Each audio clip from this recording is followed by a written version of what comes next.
Baik, saudara-saudara sekalian, saya akan melanjutkan materi minggu lalu tentang subjek hukum. Minggu lalu sudah saya sampaikan, subjek hukum itu ada dua. Yang pertama adalah eh, manusia, subjek hukum manusia. Eh, apa syarat kemarin? Pada prinsipnya setiap manusia memiliki eh, kecakapan secara hukum. Namun di dalam pasal 1330 dikatakan bahwa eh, manusia itu dianggap cakap, syaratnya yang pertama sudah dewasa. Sudah dewasa. Berapa usia dewasa? Ya, 21 tahun.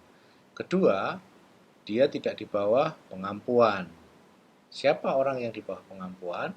Yang pertama adalah pemabuk, kedua penjudi ketika hilang ingatan. Ya, apa akibat hukum apabila membuat eh, perjanjian atau peristiwa hukum dengan orang yang belum cakap? Perjanjian itu akan dibatalkan, bisa dibatalkan. Eh, dibatalkan. Maka eh, apa konsekuensi dapat dibatalkan? Perjanjian itu tidak dapat dilanjutkan dan hak kembali menjadi milik masing-masing. Nah, sekarang kita akan bahas subjek hukum yang kedua adalah badan hukum. Badan hukum itu ada badan hukum privat, ada badan hukum yang publik. Kalau badan hukum publik adalah badan hukum yang dia menyelenggarakan kepentingan publik atau negara. Contohnya BUMN gitu ya, dan sebagainya. Itu dengan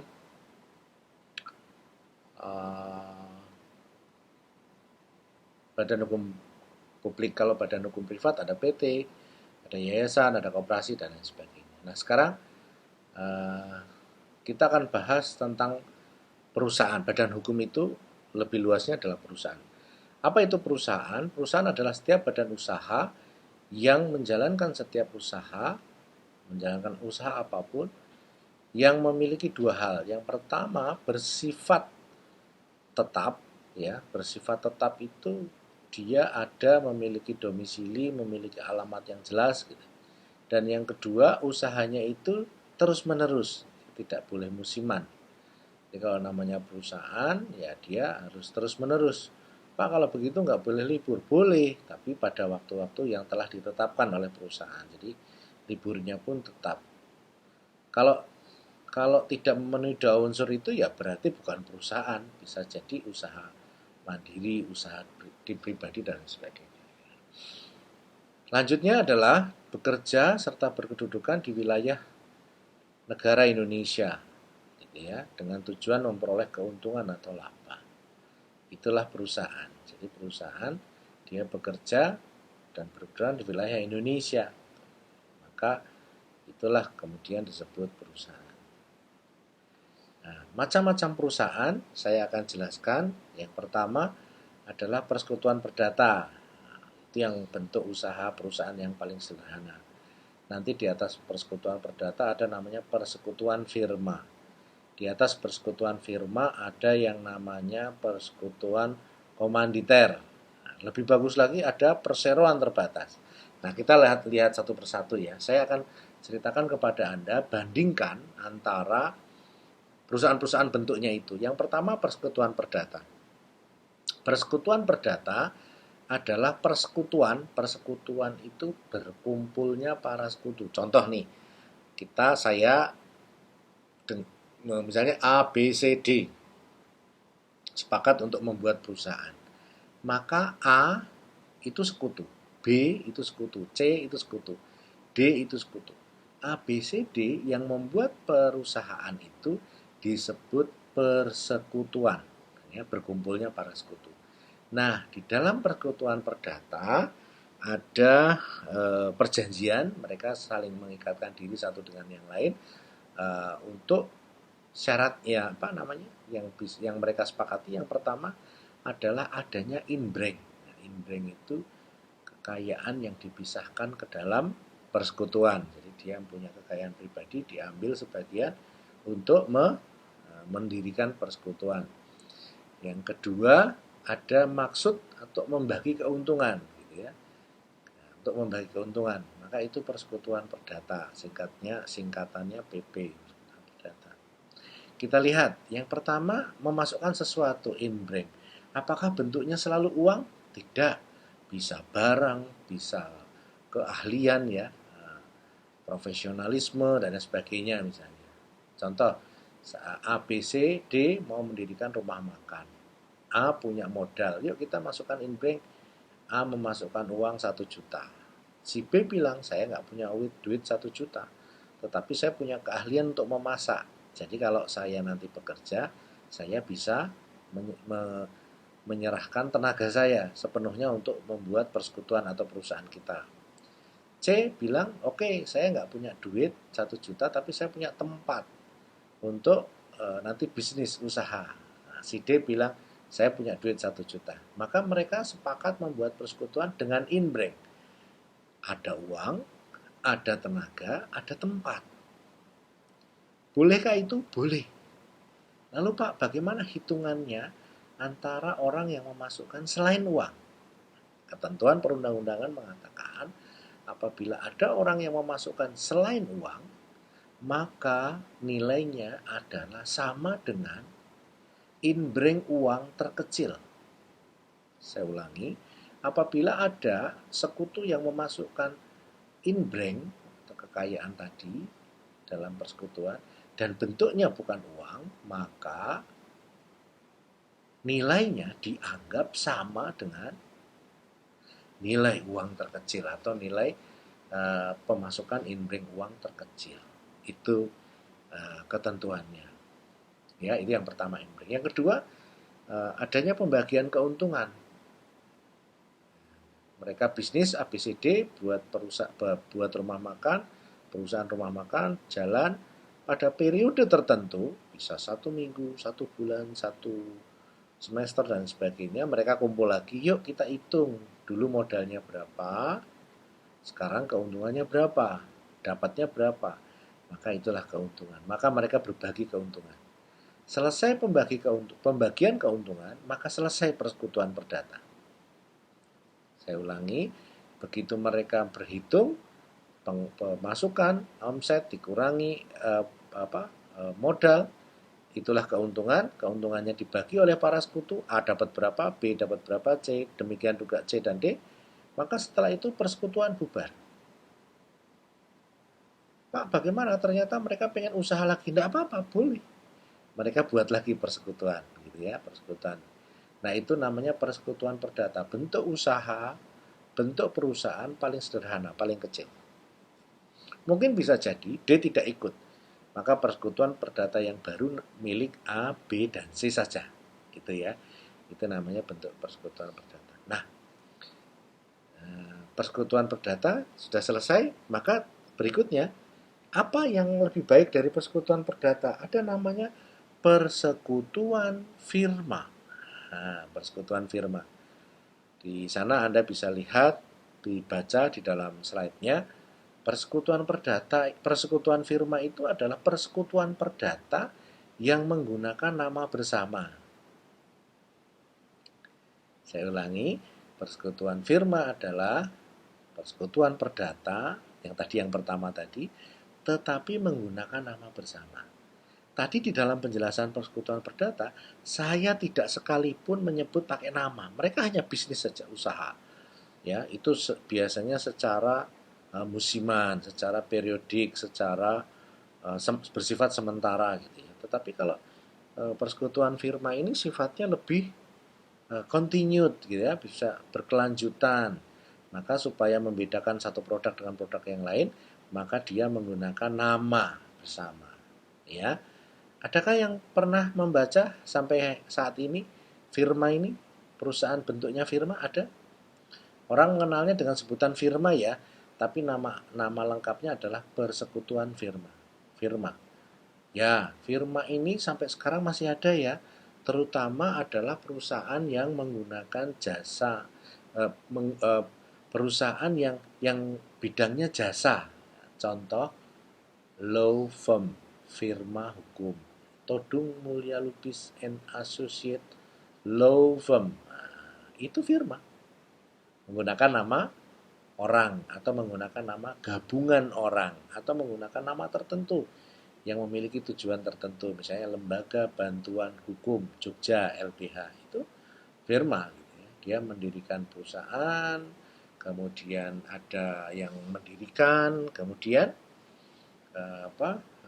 menggunakan nama bersama, itu firma. Apa yang membedakan Pak kalau begitu firma dengan persekutuan perdata? Ya, sama-sama dia memasukkan inbrank, sama-sama membagi keuntungan. Yang berbeda adalah persekutuan perdata tidak menggunakan nama, sedangkan persekutuan firma menggunakan nama bersama. Kalau tanggung jawabnya Pak, tanggung jawab sekutunya sama.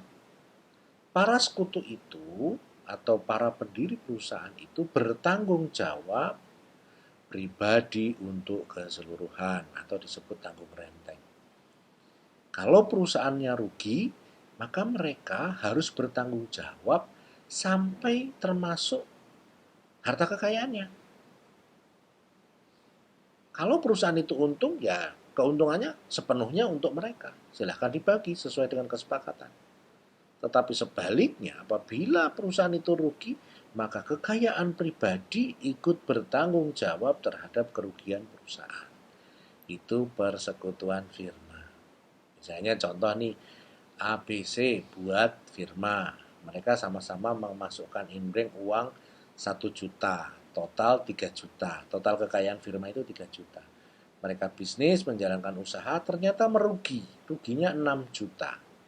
Maka bagaimana? Siapa yang harus bertanggung jawab? Ya ABC. Gitu ya. ABC bertanggung jawab. Dia modalnya habis untuk membayar, masih kurang 3 juta. Maka kekayaan pribadi diambil dari kantong pribadi untuk membayar kerugian perusahaan. Itu ya, itu tanggung jawabnya. Adakah yang lebih bagus dari firma? Ada. Yang ketiga namanya persekutuan komanditer. Persekutuan komanditer. Nah, persekutuan komanditer ini adalah persekutuan firma, ya, persekutuan firma tadi, yang di dalamnya ada sekutu komanditer. Saya ulangi, persekutuan komanditer adalah persekutuan firma yang memiliki sekutu lebih dari satu atau memiliki sekutu lain, yaitu sekutu komanditer. Oke, begini saya jelaskan. Jadi sekutu tadi ABC atau ABCD gitu, para sekutu yang mendirikan persekutuan perdata dan persekutuan firma kan semua bekerja, semua aktif, namanya disebut sekutu komplementer, sekutu aktif ya, sekutu kerja. Karena semua mereka bekerja, memasukkan inbrank, nanti keuntungan dibagi di antara mereka. Itu namanya persekutuan firma atau persekutuan perdata. Nah, di dalam CV, ya, persekutuan komanditer itu tadi, itu ada sekutu lain selain sekutu komplementer atau sekutu aktif, yaitu sekutu diam, sekutu pasif, sekutu tidak bekerja. Misalnya ya, sebuah CV itu didirikan oleh ABCD. ABCD seperti halnya firma tadi, mereka memasukkan inbrank, memasukkan harta kekayaannya ke dalam perusahaan. Namun ternyata CD tidak ikut bekerja. Yang bekerja hanya AB. Maka AB adalah sekutu komplementer di dalam firma dan persekutuan perdata tadi, sedangkan CD adalah sekutu diam, sekutu pasif, sekutu tidak bekerja. Nah, begitu ya, jelas ya. Jadi ada namanya sekutu diam, ada sekutu komanditer, maka disebut persekutuan komanditer. Kalau Anda tanya saya, Pak, kenapa namanya CV? Ya, CV itu dari bahasa Belanda yang artinya Commanditair Vennootschap, ya disingkat CV. Saya nggak paham ya kenapa kok CV masih singkatan Belanda kok masih digunakan. Anda masih sering lihat CV? Masih ya? Ya, saya heran juga kenapa kok CV masih digunakan. Padahal PT, gitu, Perseroan Terbatas itu, nama aslinya adalah NV, Namlus Vennootschap. Ya. Nah, tapi kita, apakah NV masih ada? Masih di negara Eropa, Belanda, Belgia masih. Perusahaan-perusahaan itu, nama perusahaan belakangnya itu NV, gitu, Namlus Vennootschap. Kalau di Indonesia sudah di depan diganti namanya PT, PT apa? Gitu. Nah, saya tidak paham kenapa pemerintah tidak menggunakan singkatan CV itu sebagai PK misalnya, Persekutuan Komanditer PK, nggak enak ya. Karena kalah mungkin PK identik dengan penjahat kelamin gitu. Mungkin loh, saya juga nggak tahu. Maka apa namanya, tidak ada, oh, kamu kerjaannya apa? Oh, saya jelek-jelek gini direktur PK. Oh, ya, cetok penjahat kelamin. Oke, saya kira itu ya tentang CV. Jadi CV itu perbedaannya dengan firma bedanya. Yang pertama, syarat pembentukan dan pendirian.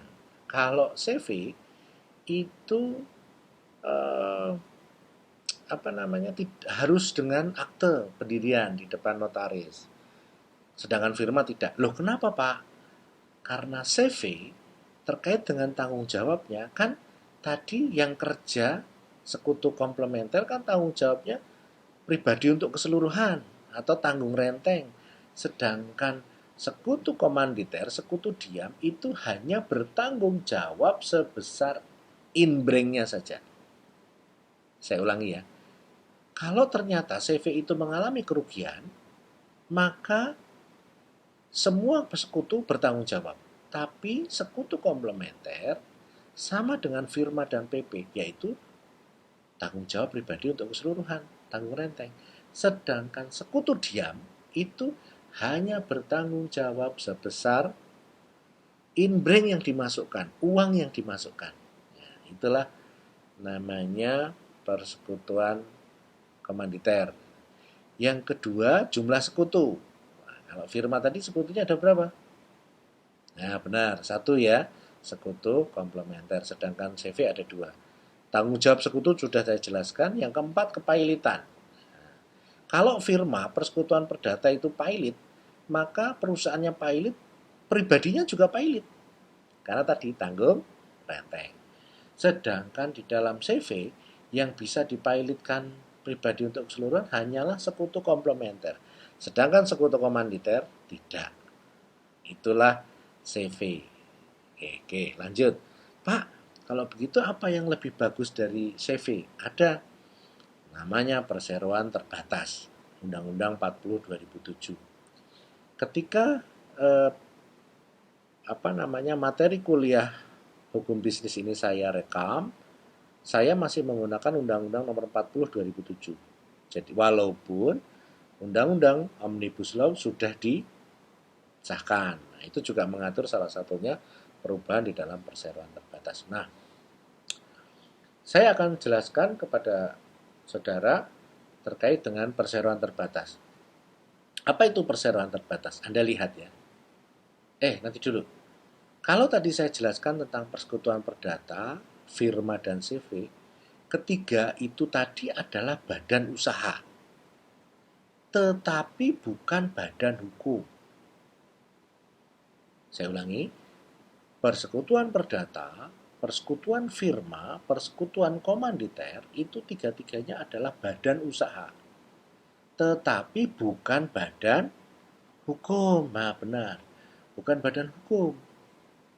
Lalu Pak, yang namanya badan hukum, yang namanya badan hukum itu namanya perseroan terbatas, disingkat PT. Di sana Anda nanti bisa baca, perseroan terbatas adalah badan hukum yang merupakan persekutuan modal. Kalau tadi berkumpulnya orang, kalau ini berkumpulnya modal. Didirikan berdasarkan perjanjian, kata-katanya didirikan berdasarkan perjanjian. Lalu berarti yang bisa mendirikan PT berapa orang? 2 orang, itu minimal ya. Bisakah PT itu milik satu orang? Tidak boleh. Kalau PT itu dimiliki oleh dua orang, maka satu orang menjadi direktur, yang satu orang menjadi komisaris. Pak, dua-duanya direktur nggak boleh.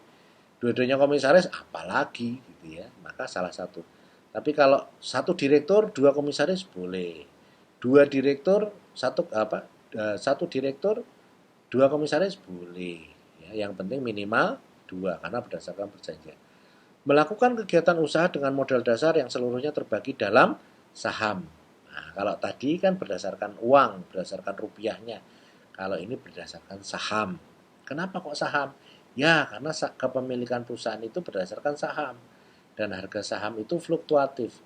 Bisa suatu saat naik, bisa sewaktu-waktu turun. Memenuhi persyaratan yang ditetapkan dalam undang-undang ini serta peraturan pelaksanaannya. Itu PT, ya. Nah, kalau begitu berarti PT itu badan hukum, Pak. Ya, status badan hukum itu sangat berkaitan dengan tanggung jawab. Seperseroan memperoleh status badan hukum pada tanggal diterbitannya keputusan menteri. Namanya Kementerian Hukum dan HAM. Nah, nanti dia tercantum di sana. Kalau Anda ingin tahu prosesnya, cara pendirian PT itu, para pihak yang ingin membuat PT, misalnya A dan B, datang ke notaris, pejabat publik yang ditunjuk oleh negara untuk menyaksikan peristiwa hukum. Lalu bilang sama notarisnya, Pak, Bu Notaris, saya pengen buat PT. Oke. Mereka nanti notaris akan menyusun. PT namanya apa? Domisili di mana? Perusahaan ini punya kekayaan berapa? Nah, kekayaan PT itu namanya modal dasar. Nah, modal dasar. Nah, kalau PT itu berbadan hukum, lalu bagaimana dengan tanggung jawab para sekutu, para pendirinya? Para pemegang saham tidak bertanggung jawab secara pribadi atas perikatan yang dibuat atas nama perseroan. Nah, Anda bisa bayangkan dengan yang persekutuan tadi kan? Yang persekutuan tadi gimana? Bahwa kekayaan pribadi ikut bertanggung jawab terhadap kerugian perusahaan. Nah, kalau ini tidak, maka para pemegang saham atau para sekutu itu hanya bertanggung jawab sebesar sahamnya saja. Misalnya, ada A, dia mendirikan PT, kemudian dia memasukkan imbreng uangnya, membeli saham, senilai misalnya 1 miliar rupiah, ya sudah, maka si A itu hanya bertanggung jawab perusahaan sebatas sahamnya 1M tadi. Kalau ternyata perusahaan itu merugi 2 miliar, bagaimana? Maka pemegang saham itu hanya bertanggung jawab 1 miliar. Walaupun dia memiliki kekayaan yang lebih. Ya, itu yang dimaksud dengan tanggung jawab badan hukum. Bedanya di sana. Perbuatan hukum perseroan setelah didirikan, saya kira ini Anda bisa baca sendiri. Saya akan jelaskan yang penting-penting saja. Organ di dalam PT yang paling tinggi RUPS ya, Rapat Umum Pemegang Saham. Pak, apakah direksi komisaris itu orang yang memiliki saham? Nah, belum tentu. Tetapi kalau untuk pendirian yang pertama, ya para pendiri itu harus ambil bagian di dalam saham. Jadi saham dia punya, dia mengurus. Lalu kita sekarang bahas modal dasar perseroan. Menurut undang-undang ini modal dasar perseroan itu paling sedikit 50 juta. Jadi kalau Anda punya duit 50 juta, Anda bisa punya PT satu, gitu ya, punya PT. Nah pertanyaannya, kalau Anda pengen buat perusahaan dan Anda punya uang modal hanya terbatas, maka 50 juta harus disimpan di bank. Begitu. Ya tidak juga ya. Nah, menurut undang-undang ini di sana dikatakan ada yang namanya modal disetor. Ya, modal disetor. Berapa modal disetor itu? Adalah 25% dari modal dasar. Tadi modal dasarnya berapa? Betul, 50 juta. Lalu yang sudah disetor dulu itu berapa? 25%. Ayo, berapa jumlahnya? 12,5 juta rupiah. Maka kalau Anda ingin mendirikan perusahaan PT, maka Anda cukup menyetorkan uang 12,5 juta. Proses di notaris memproses, mendaftarkan di Kementerian Hukum dan Hak Asasi Manusia. Nanti oleh Menteri ketika persyaratan sudah cukup, terbitlah akte pendirian PT. Gitu ya. PT Maju Mundur. PT Maju Mundur yang dibuat oleh ABCD misalnya gitu ya. Itu para pemegang sahamnya, para pengurusnya. Lalu kemudian pertanyaannya, PT itu sudah setor 12,5 juta. Nah, sekarang saya tanya, berapa modal dasar PT Maju Mundur? Ayo, silakan. Berapa? Nah, jawaban yang benar adalah 50 juta rupiah. Loh Pak, tadi kan PT Maju Mundur itu baru setor 12,5 juta. Ya, memang betul. Namanya modal disetor. Tetapi pertanyaan saya adalah berapa kekayaan PT Maju Mundur? Kalau Anda jawab 12,5 juta, bolehkah PT memiliki kekayaan 12,5 juta? Anda harus baca lagi undang-undangnya. Dikatakan di sana modal dasar PT itu minimal 50 juta. Gitu ya. Jadi supaya paham Anda. Jadi jangan membaca undang-undangnya separuh-separuh. Lanjut. Perusahaan itu bisa bergabung, bisa melebur, satu masuk perusahaan yang lain, atau bisa berpisah atau diambil alih. Akuisisi ya. Yang pertama saya cerita tentang penggabungan. Penggabungan itu begini. Perusahaan A, PT A digabung dengan PT B. Namanya bisa PT A B atau namanya PT C. Jadi tidak ada unsur A, tidak ada unsur B lagi. Saya ulangi, PT A digabung dengan PT B. Namanya PT AB atau BA. Atau namanya sama sekali berbeda, namanya PT C. Contoh nih, kalau Anda lihat ada PT misalnya bank ya, CIMB, perusahaan Malaysia gitu. Itu mendirikan bekerja sama menggabungkan dengan PT Niaga. Namanya apa? Ya, CIMB Niaga. Itu namanya penggabungan ya. Dulu ada perusahaan PT Panasonic. Terus digabung dengan PT Nasional. Gabung menjadi apa? PT Nasional Panasonic gitu ya. Tapi ada juga yang gabung tapi namanya beda sama sekali ya. Contoh misalnya, dulu ada Bank Bali, Bank Duta, Bank apalagi gitu gabung menjadi satu namanya Bank Permata.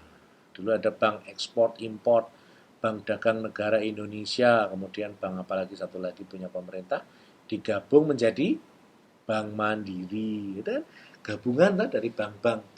Nah, jadi nanti kalau menggabungkan itu namanya bisa adalah unsur kedua-duanya dijadikan satu, tapi ada yang tidak. Nah, itu Maybank dengan BII gitu ya. Jadi namanya BI Maybank gitu. Lama-lama BI-nya luluh tinggal Maybank. Nah, itu hal yang wajar. Penggabungan atau juga peleburan, melebur. Perusahaan A melebur ke perusahaan B. Namanya apa? Perusahaan B. Perusahaan A hilang, sudah melebur. Contoh dulu ada namanya Lipo Bank, gitu ya, punyanya grup Lipo bergabung ke CIMB Niaga. Namanya apa? CIMB Niaga, tidak ada Liponya. Nah, itu melebur. Contoh itu peleburan. Jadi itu beberapa contoh misalnya bahwa mungkin saja sebuah perusahaan itu bergabung melebur atau juga diambil alih gitu. Untuk mengambil alih perusahaan ada dua cara. Cara yang pertama adalah menguasai saham 50% yang ada, saham yang ada, ditambah satu saham. Saya ulangi, untuk mengambil alih sebuah perusahaan PT, maka cara yang pertama adalah menguasai 50% saham yang ada. Misalnya sahamnya ada 1000 lembar saham, maka harus menguasai 500 lembar saham. Tambah satu saham. Bukan tambah 1% ya. Jadi 50% bukan tambah 1%, tapi 50% saham tambah satu saham. 1%, yang satu ukurannya saham. Maka dengan begitu, ketika ada rapat umum pemegang saham, dia bisa mengatur. Karena yang menang siapa? Yang saham paling banyak. Atau yang kedua, cara mengambil alih perusahaan dilakukan dengan cara masuk ke dalam direksi. Ya, direksi masuk terus kemudian melakukan perbuatan hukum mengambil alihan. Misalnya ini contoh, saya jadi direksi suatu perusahaan. Maka saya bilang, Bapak Ibu, para pemegang saham, kita mau ekspansi nih, kita mau membesarkan perusahaan supaya keuntungannya besar. Kira-kira para pemegang saham mau nggak? Mau gitu. Nah, lalu kalau gitu saya buat proposal ya, nih kita mau buat pabrik baru, mesin baru, tenaga baru dan sebagainya. Maka dibutuhkan dana sekian. Yang nilainya itu adalah 100% dari saham yang sudah beredar. Nah, misalnya contohnya begitu. Jadi berapa sahamnya? 1 juta lembar saham. Maka dia buat rencana investasi, di mana rencana itu butuhkan investasi yang setara atau senilai dengan 1 juta lembar saham. Kira-kira kalau Anda ditawari mau beli nggak para pemegang saham? Wah, belum tentu ya. Wong tujuannya tadi itu pengen dapat keuntungan lebih kok sekarang malah jadi harus beli saham lagi. Maka kalau tidak mau, direksi akan menawarkan kepada orang lain. Nah, bisa jadi orang lain, pihak lain, atau pihak direksi sendiri, itulah yang membeli. Kalau sudah membeli, gampang. Direksi cukup membeli saham yang lama 1 juta itu, kurangi 1 lembar saham. Maka direksi sudah menguasai 50% dari saham. Kan sahamnya jadi 2 juta lembar saham. Kan yang pertama 1 juta lembar saham, untuk investasi yang baru, nilainya setara dengan 1 juta lembar saham. Maka total di perusahaan itu ada berapa saham? 2 juta lembar saham. Nah, kalau 1 juta lembar saham dikuasai oleh direksi atau manajemen atau orang atau pihak manajemen, kan dia sudah menguasai 50%. Cara yang pertama tadi bagaimana? Untuk menguasai perusahaan, cukup Anda kuasai 50% plus satu saham. Maka setelah itu nanti dia bisa mengambil alih perusahaan. Tapi hati-hati ya, mengambil alihan seperti ini bisa saja ada banyak hal yang mengajukan keberatan. Salah satunya karyawan misalnya. Pemisahan juga begitu ya. Perusahaan itu bisa berpisah.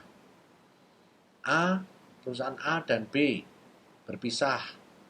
Maka perusahaan A sendiri, B sendiri gitu ya. Apakah itu dengan proses pemberesan? Tidak, mereka tidak melakukan likuidasi.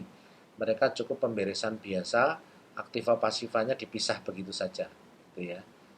Sama Lipo Bank itu nasabahnya tidak tahu kalau banknya berubah nama menjadi CMB Niaga gitu. Kenapa? Nggak apa-apa, karena dia bisa masih pakai buku Lipo Bank, nanti begitu dia ada transaksi, baru bukunya itu berubah. Karena hak dan kewajibannya tidak berubah. Dia berhak masih tetap mendapatkan keuntungan yang seperti dulu. Pemisahan itu ada dua, pemisahan murni dan pemisahan tidak murni. Ya, pemisahan murni dan pemisahan tidak murni. Kalau yang namanya pemisahan murni itu adalah perusahaan AB berpisah menjadi dua, perusahaan A dan perusahaan B, gitu ya. Tapi induk perusahaannya mati. Itu pemisahan murni. Saya ulangi ya, PT AB, namanya AB, itu memisahkan diri menjadi dua, yang satu namanya PT A, yang dua namanya PT B. PT A dan PT B hidup baru, tetapi PT AB-nya sudah tidak ada. Dulu ada toko roti di Jogja itu namanya Gita Bujana.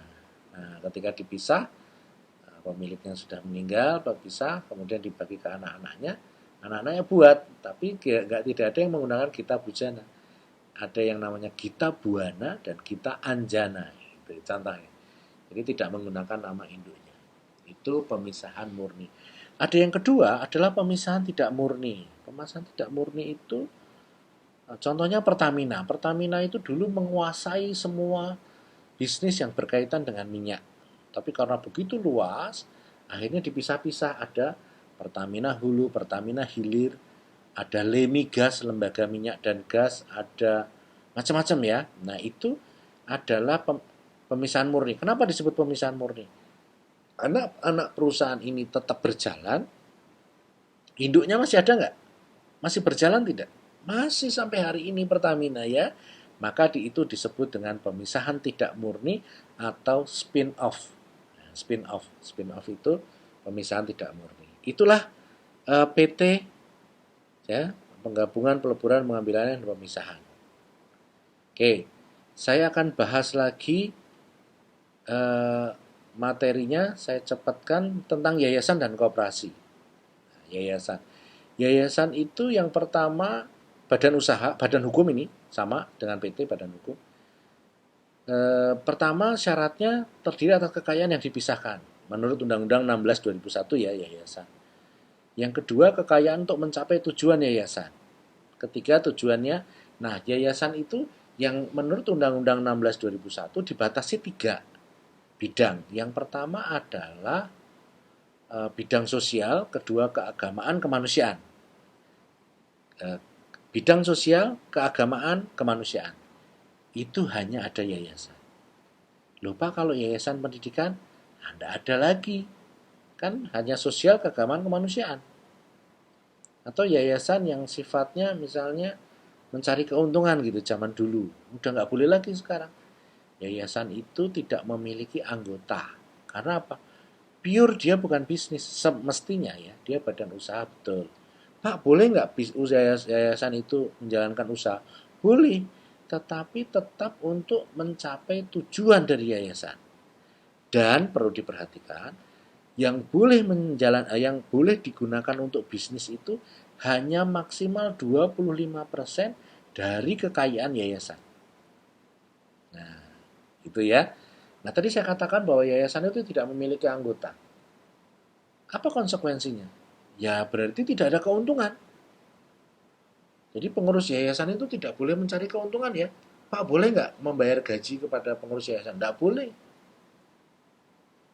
Tapi kalau untuk operasional boleh? Boleh. Untuk operasional yayasan boleh. Ya, untuk menjalankan operasional termasuk misalnya memberikan insentif kepada pengurus boleh.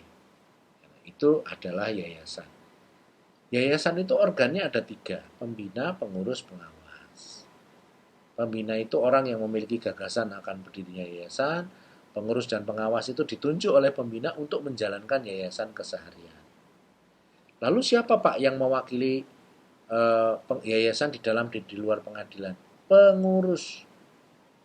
Jadi saya ingat dulu ketika ada mahasiswa yang demonstrasi kemudian menuntut Pak Harto dituntut, dihukum karena memimpin yayasan-yayasan itu, ya salah ya. Kenapa? Karena Pak Harto pembina. Pembina nggak bisa dituntut karena prinsipnya yayasan itu baik. Karena dia tujuannya sosial, keagamaan, kemanusiaan. Yang menyelewengkan siapa? Yang menyalahgunakan? Yang bisa saja yang dituntut adalah pengurus. Maka oleh sebab itu hati-hati untuk pengurus ya, karena dia harus berhadapan mewakili yayasan di dalam dan di luar pengadilan. Saya kira yayasan itu ya, kapan bubarnya yayasan? Yang pertama, jangka waktu yang di dalam anggaran dasar berakhir. Jadi misalnya yayasan ini didirikan untuk jangka waktu 1 tahun, maka setelah itu yayasan stop. Tujuan tercapai atau tidak tercapai? Dulu ada yayasan Gempa Jogja, Peduli Jogja. Itu sampai kapan? Ya sampai duitnya masih ada. Kalau nggak ada lagi donaturnya ya sudah stop. Putusan pengadilan. Nah, boleh nggak yayasan dibubarkan? Boleh. Yang pertama melanggar ketertiban umum dan kesusilaan. Nah, itu melanggar ya. Misalnya kalau itu melanggar yayasannya, dulu di Indonesia itu akan didirikan Yayasan Poligami Indonesia. Wah, Anda pernah dengar nggak? Ketuanya itu yang punya ayam, rumah makan ayam bakar wong Solo. Nah, itu punya istri sebanyak outlet rumah makannya. Wah, banyak ya. Dan itu akan diresmikan dulu di Bandung, tapi masyarakat tidak menghendaki karena walaupun poligami tidak dilarang, tapi ya jangan dimasyarakatkan gitu, nanti malah orang terjadi ketidaktertiban. Itu mengganggu tertiban umum. Dulu ada juga mengganggu kesusilaan, misalnya ada Yayasan Waria Indonesia. Nah itu susah ya kalau pengen mendirikan Yayasan Waria, ya boleh nggak? Ya, susah ya kalau ditanya itu jenis kelamin. Nah, jenis kelamin hanya dua, pria, wanita. Ada waria? Nggak ada. Apa, sampai sekarang kan kita masih menganut itu ya, bukan bukan transgender tidak, tetapi maksudnya gini, Indonesia sampai hari ini masih menganut dua dua pembagian dua gender, yaitu laki-laki dan perempuan, dan itu ya memang yang harus apa namanya, supaya kesusilaannya tidak terganggu gitu loh. Karena orang kalau waria tuh gimana ya, susah ya. Perempuan lembut tapi laki-laki gitu. Jenis kelaminnya laki-laki. Gimana? Kecuali ada dia kemudian merubah statusnya di pengadilan. Silahkan. Yang kedua, biasanya dinyatakan pilot. Kalau pilot berarti kan kekayaan yang dipisahkan tadi habis, maka dia bisa pilot. Selesai yayasan, terakhir koperasi.